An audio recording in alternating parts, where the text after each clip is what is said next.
The strategy holds a number of assets that we've developed over time.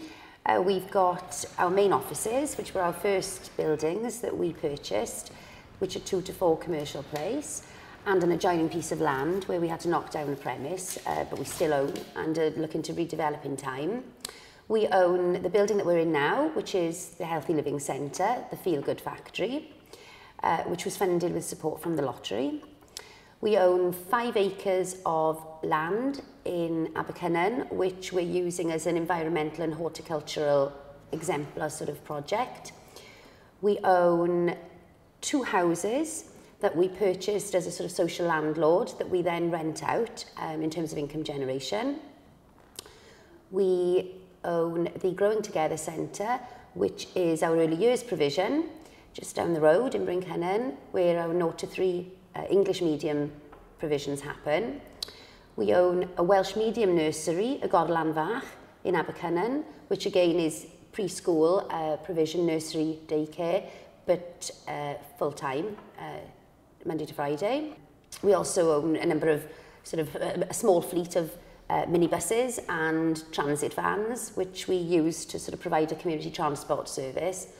We acquired our assets in a variety of ways, really. In the main, through grant funding, as I guess is the norm for the third sector.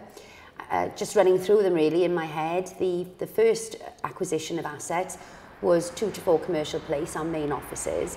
That and the then Kickabout area were purchased with the very first tranche of funding that the organisation received from the then Welsh office, which was Community Revival Strategy funding. The organisation was given £500,000 capital and revenue, which it matched with the then Objective 2 funding stream, and with that, or certainly as part of that, they were able to buy some derelict row of terraced houses in the community and refurbish them as their main headquarters. So that was the first acquisition. We then, the building that we're in now, the Feel Good Factory, was acquired really with a number of external funding streams, in the main the lottery under the Healthy Living Centre funding stream at the time, but also with some funding from CFAP, the Community Facilities and Activities Programme, that the Welsh Assembly provided, and a little bit of lottery, People's Millions money added in there for good measure. The Growing Together Centre was part of the original tranche of funding that when the organisation set up. That was quite a nice little twist really, because the centre itself was originally owned by the Health Authority and was the reason actually the organisation came about in many respects, because there was a threat that the Health Authority were going to pull out of the community and close the building, and the community sort of fought back against that, and with some of the funding they received back in the day for the original tranche, they bought the centre off the Health Authority and then in a canny twist of fate rented back some space to them to retain the service and also gain the asset you know, on the books of the organisation. So that was great. Other assets we've bought ourselves from reserves that we've built up over time through income generation. Examples of that would be the 2 houses that we've bought as social landlord to rent back out. And most recently, we've acquired the old Avondale Social Club, which was at one in its heyday, the sort of hub of social activity in the community. For a number of years, it's been named derelict, and it came up on the market a couple of years, well, about a year ago now, via the brewery.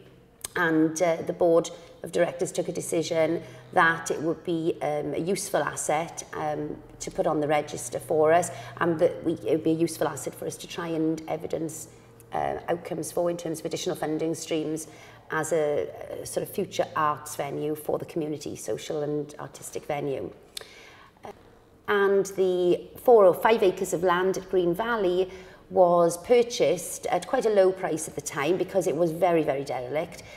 We managed to obtain it for £10,000 way back then, about 5-6 years ago, in a private sale with a local landlord, and since then we've had quite an amount of funding come in both from the lottery and the Coalfields Regeneration Trust that's enabled us to completely sort of clear the site and turn it into the beautiful sort of oasis really that it is now in the heart of the community.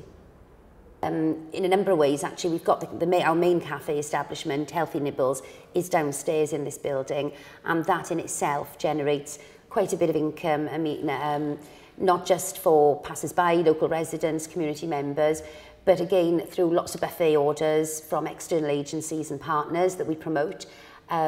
We use the rooms within this venue, we've kept them purposefully multifunctional really, so that as well as serving the purpose of residents of the community itself and our own needs as an organisation, that we could also rent rooms out and space out to other agencies, partners, etc. For a fee, for a higher charge, and that again helps us to cover the overheads of certainly this building here. The Green Valley site, the 4 acres of land, clearly there's minimal income generation that goes on there. However, what we are doing is running training courses in land-based skills, sort of Lantra tickets, etc.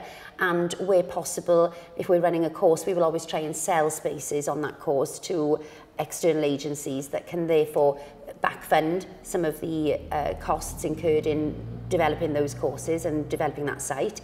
And the vegetables and plants, etc., that we're growing on site there, although a large number of which come directly back full cycle into the organisation through our food cooperative project and our own cafes.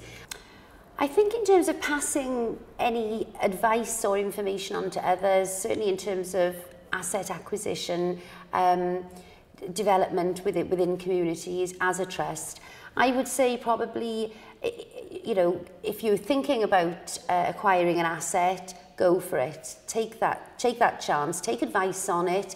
But if you have the opportunity to purchase an asset, to acquire an asset, rather than actually long-term lease it from somebody else or rent it, then certainly in the long run, although yes, there are hurdles and there are problems to overcome, and sometimes it can feel like the light at the end of the tunnel is very far away. When you do actually get to the end of the tunnel, as evidenced by this building, really, I mean, we're 6 years on, having done, started this project, acquired this asset, to actually understand as an organisation and to take comfort in the fact that we've been a part, we've played quite a large part really in bringing something back to life in this community, taking an asset that otherwise would have been probably demolished actually and ended up being a bit of an eyesore, but taken it and developed it not just for immediate sort of visual sort of presence within the community, but again for its long-term sustainability really, not just for us as an organisation and as a development trust, but we're helping to sustain the community that we operate in. And I would argue, I would do it at any given opportunity really. The benefits of walking into this building as a member of staff, working for the trust actually, 6 years on, I still look around and I still think what a fantastic outcome for the community, for the organisation.